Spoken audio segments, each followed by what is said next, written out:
सालों से कुंभ मेला श्रद्धा, आस्था और मोक्ष की यात्रा का प्रतीक रहा है।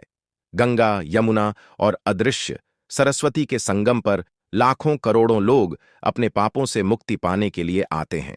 इस साल भी माघी पूर्णिमा के शुभ अवसर पर दुनिया भर से श्रद्धालुओं का विशाल हुजूम संगम नगरी प्रयागराज में उमड़ा।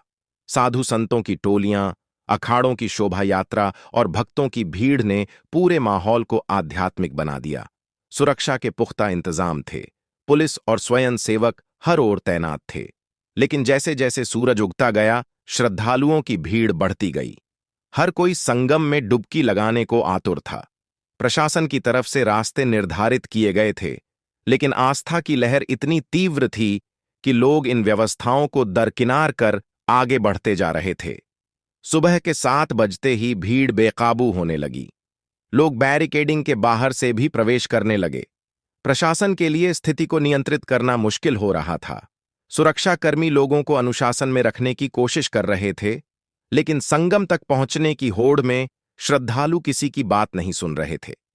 अचानक अफवाह फैली कि एक अस्थायी पुल कमजोर हो गया है और गिरने वाला है।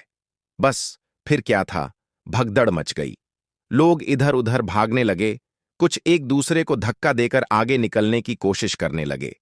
पुलिस ने लोगों को शांत करने की कोशिश की, लेकिन कोई सुनने को तैयार नहीं था।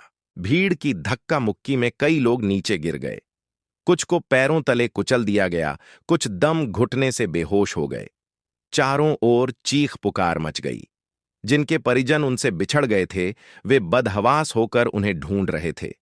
बच्चे रो रहे थे, महिलाएं अपने परिवार वालों को पुकार रही थीं, लेकिन कोई किसी की मदद करने की हालत में नहीं था। प्रशासन की टीमें स्थिति को संभालने के लिए पहुंचीं, लेकिन तब तक हालात काबू से बाहर हो चुके थे। संगम के आसपास लाशें बिछ चुकी थीं। घायलों की संख्या बढ़ती जा रही थी। घटना की सूचना मिलते ही अधिकारी मौके पर पहुंचे। घायलों को अस्पताल पहुंचाने के लिए एम्बुलेंस बुलाई गई, लेकिन भीड़ के कारण वाहन मौके पर जल्दी नहीं पहुंच पाए। जो लोग सांसें ले रहे थे, उन्हें समय पर इलाज न मिल पाने के कारण दम तोड़ना पड़ा। सरकार और प्रशासन के खिलाफ आक्रोश बढ़ने लगा। लोग पूछ रहे थे कि अगर इतनी बड़ी भीड़ उमड़ने वाली थी, तो पहले से उचित प्रबंध क्यों नहीं किए गए। हर कुंभ मेले में ऐसा कुछ न कुछ होता ही है, फिर भी पहले से सावधानी क्यों नहीं बरती गई। भगदड़ के बाद जब हालात थोड़े शांत हुए, तो लोग अपने परिवार के सदस्यों को ढूंढने लगे। कोई अपने छोटे बच्चे को खोज रहा था, तो कोई अपने माता पिता को।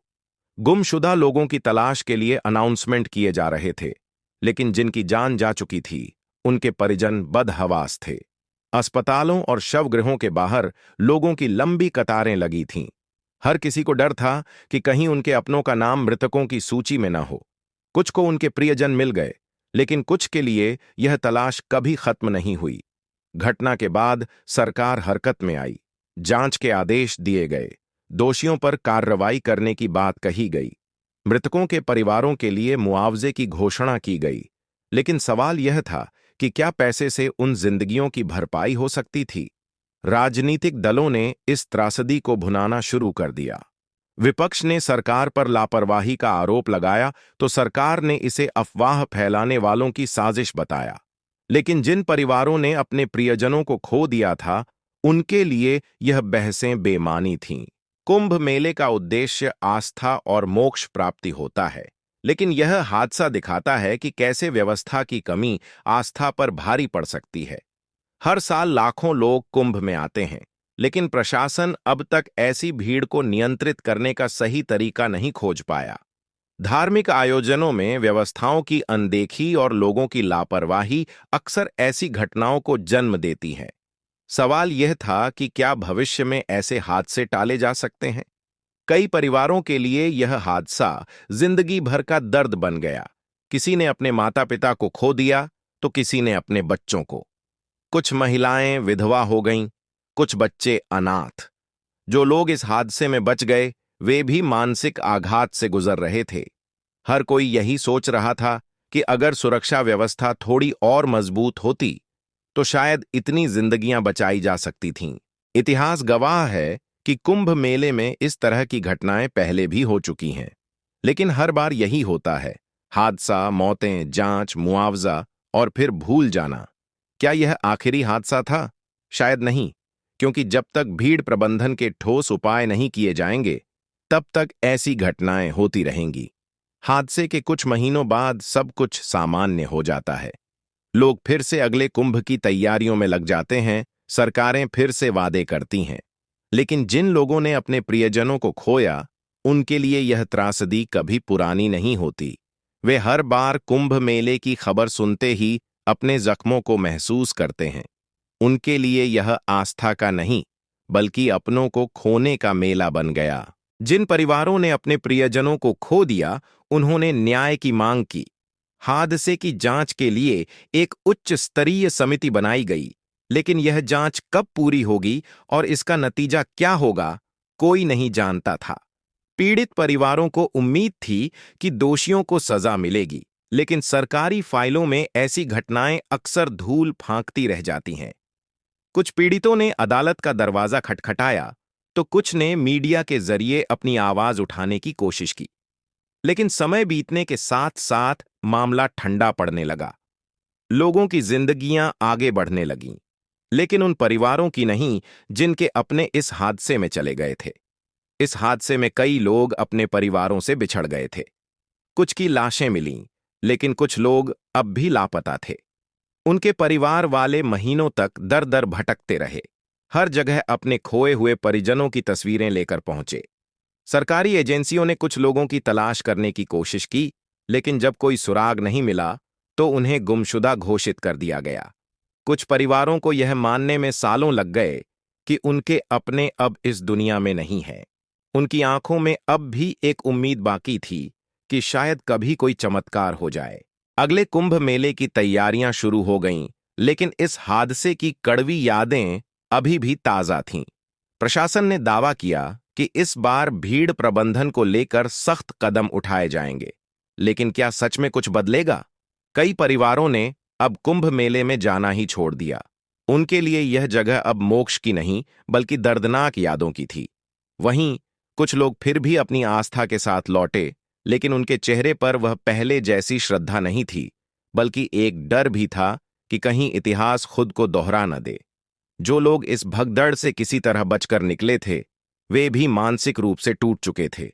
कई लोग इस हादसे के बाद अवसाद में चले गए, कुछ को भीड़ का डर सताने लगा। मनोवैज्ञानिकों के अनुसार ऐसे हादसे लोगों के दिलों में गहरे जख्म छोड़ जाते हैं। कुछ लोग अपनी आस्था पर सवाल उठाने लगे, तो कुछ ने अपने जीवन को नए तरीके से जीने का फैसला किया। लेकिन एक चीज जो सब में समान थी, वह थी डर। प्रशासन ने दावा किया कि इस हादसे से बहुत कुछ सीखा गया है। नई व्यवस्थाओं के तहत कुंभ मेले में प्रवेश के लिए डिजिटल टिकट सिस्टम, भीड़ नियंत्रित करने के लिए विशेष बैरिकेडिंग और सीसीटीवी कैमरों की संख्या बढ़ाने की घोषणा की गई। लेकिन यह पहली बार नहीं था जब ऐसे वादे किए गए थे। क्या वाकई प्रशासन इस बार कुछ अलग करेगा, या फिर यह भी बीते हादसों की तरह भुला दिया जाएगा? कुंभ मेले में विभिन्न अखाड़ों और संत समाज की महत्वपूर्ण भूमिका होती है। इस हादसे के बाद कई संतों ने प्रशासन को दोषी ठहराया, तो कुछ ने इसे ईश्वर की मर्जी बता दिया। धर्मगुरुओं का कहना था कि कुंभ में आने वाले श्रद्धालुओं को भी संयम और अनुशासन रखना चाहिए। कुछ ने सरकार से मांग की कि कुंभ मेले की व्यवस्था के लिए अलग से एक स्थायी प्रबंधन समिति बनाई जाए। लेकिन क्या ऐसा हुआ? नहीं। हर साल लाखों लोग कुंभ मेले में आते हैं, लेकिन क्या इस धार्मिक आयोजन की सुरक्षा के लिए पर्याप्त इंतजाम होते हैं? कुछ लोगों का कहना था कि ऐसे बड़े आयोजनों को सीमित करना चाहिए, जबकि अन्य ने इसे धार्मिक स्वतंत्रता पर हमला बताया। सरकार के सामने सबसे बड़ी चुनौती यही थी, आस्था को ठेस भी न पहुंचे और सुरक्षा भी बनी रहे। लेकिन क्या इन दोनों के बीच संतुलन बन पाना संभव था? हादसे में कई परिवारों के कमाने वाले सदस्य चले गए। उनके लिए यह सिर्फ एक दुर्घटना नहीं थी, बल्कि उनके पूरे जीवन की दिशा बदलने वाला हादसा था। कुछ परिवारों को सरकार से मुआवजा मिला, लेकिन कुछ अब भी सरकारी दफ्तरों के चक्कर लगा रहे थे। जिन बच्चों ने अपने माता पिता को खोया था, वे अब अनाथालयों में पल रहे थे। इस हादसे के बाद कुंभ मेले की सुरक्षा को लेकर कई नए नियम बनाए गए। डिजिटल प्रवेश व्यवस्था, सीमित संख्या में लोगों को एक साथ स्नान की अनुमति और विशेष आपातकालीन मार्गों की घोषणा की गई। लेकिन क्या ये बदलाव स्थायी रहेंगे या फिर जैसे जैसे समय बीतेगा, प्रशासन फिर से लापरवाह हो जाएगा? यह सवाल अभी भी अनुत्तरित था। इतिहास गवाह है कि हादसे लोगों को डरा सकते हैं, लेकिन आस्था को खत्म नहीं कर सकते। आने वाले वर्षों में फिर से लाखों श्रद्धालु कुंभ मेले में पहुंचेंगे। फिर से वही स्नान, वही आस्था, वही धार्मिक आयोजन होंगे। लेकिन उन लोगों के लिए जिन्होंने इस हादसे में अपने प्रियजनों को खोया, उनके लिए यह एक ऐसा अध्याय था जो कभी बंद नहीं होगा।